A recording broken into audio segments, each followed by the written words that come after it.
June's been a slow month, definitely. Real estate sales here in Waterloo region, wasn't very much going on, that's for sure. I'm going to tell you all about it starting right now.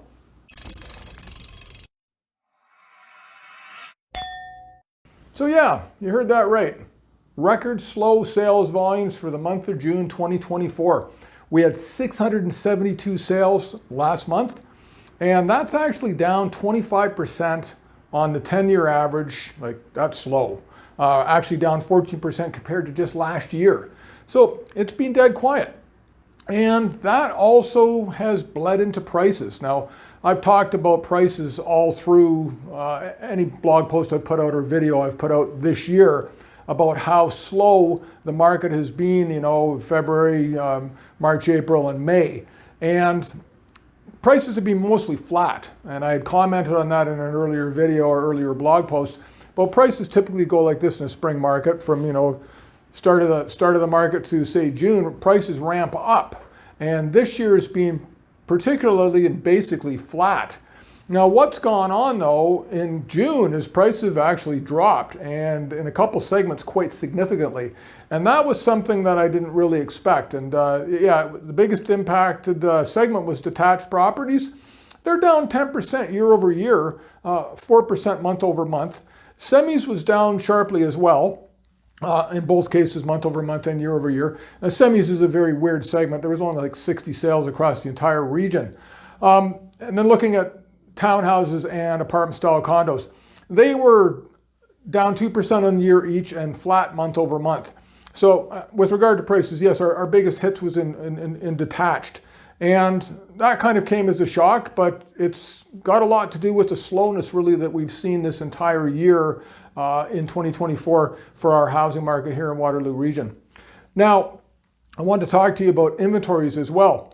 Inventories are up sharply compared to a typical spring market, especially compared to a typical June. We had 1,860 listings, and that's 2.8 months worth of inventory. You look at that compared to the 10-year average, that would be 1.6 months worth of inventory. So we're not quite a double, but we're 60-70% higher than that historic average for number of available listings on market.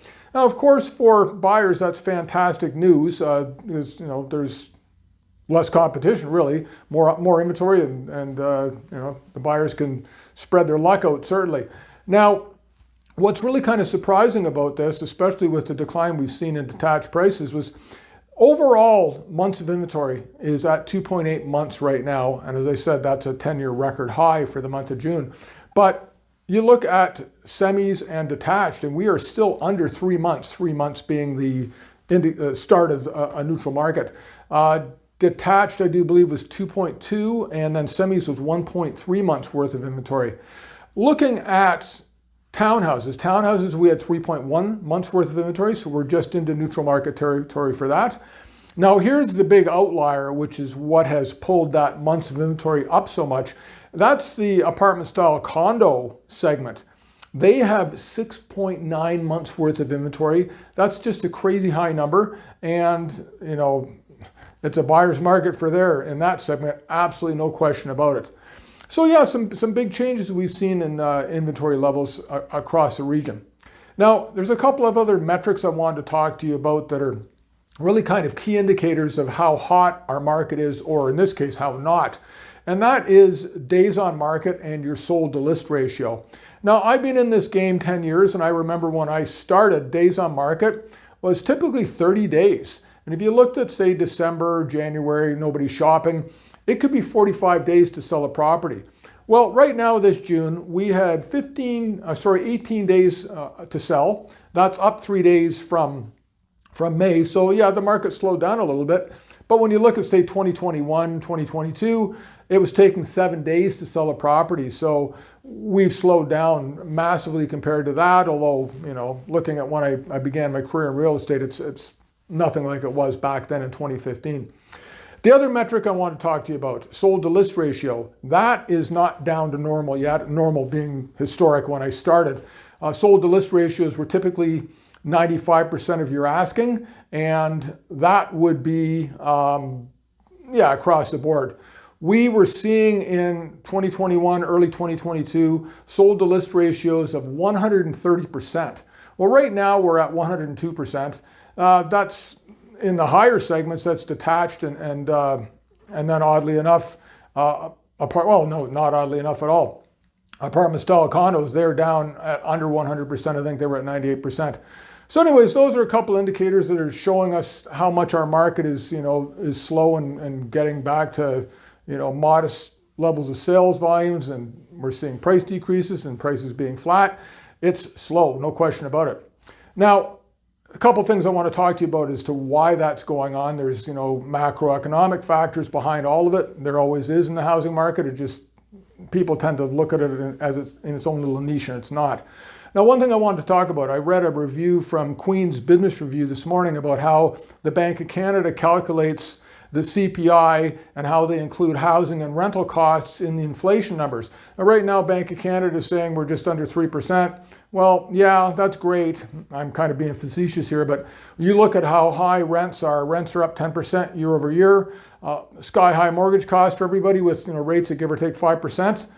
It's expensive as heck for anybody trying to pay their bills for housing.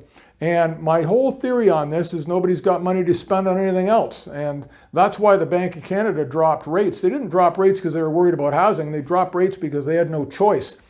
Think about it. It's almost unheard of for the Bank of Canada to drop rates before the Americans do, and yet that's what they did.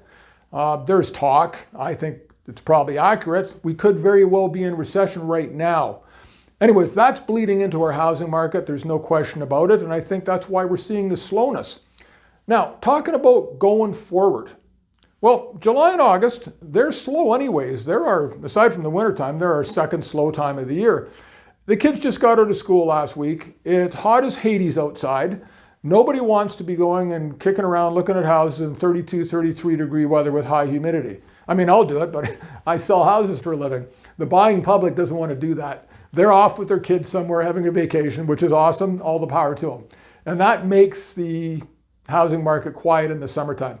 So I think the slowness that we've seen all the way through the spring this year, little decreases in price we saw for June, I think that's going to bleed into the summer.